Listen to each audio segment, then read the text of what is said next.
የካታላኑ ክለብ ባርሴሎና የስፖርቲንግ ሊዝበኑን አጥቂ ሉዊስ ሱዋሬዝን ለማስፈረም መመልከቱ ተነግሯል። ባርሴሎና ጁሊያን አልቫሬዝን ማስፈረም ካልተሳካለት ሉዊስ ሱዋሬዝን ለማስፈረም እንደሚንቀሳቀስም ተገልጿል። ተጫዋቹ ከስፖርቲንግ ሊዝበን ማስፈረም ቀላል ባይሆንም ባርሴሎና በአጥቂ ዝርዝር ውስጥ ይዞታል ተብሏል።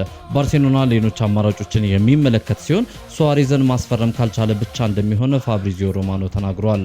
የፈረንሳዩ ክለብ ፒኤስጂ ፈራን ቶሬዝን ከባርሴሎና ለማስፈረም ተስማምቷል። ፒኤስጂ የዓለም ሻምፒዮኑን ተጫዋች በ50 ሚሊዮን ዩሮ ለማስፈረም ከባርሴሎና ጋር ተስማምተዋል። ባርሴሎና የ26 ዓመቱን አጥቂ ቶሬስን ከዓመታት በፊት በ65 ሚሊዮን ዩሮ በሚደርስ ሂሳብ ማስፈረማቸው አይዘነጋም።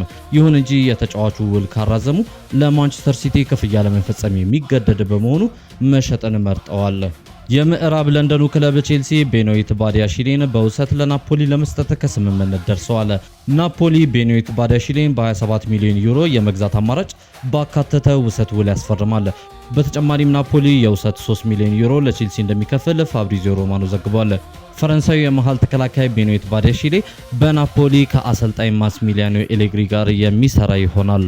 ማንቸስተር ሲቲ ቲጃኒ ሬንደርስን ለሳውዲ አረቢያው ክለብ አልቃዲሲያ ለመሸጥ ተስማምቷል። ማንቸስተር ሲቲ ተጫዋቹን በ61 ሚሊዮን ዩሮ እንደሚሸጠው ፋብሪዚዮ ሮማኖ ዘግበዋል።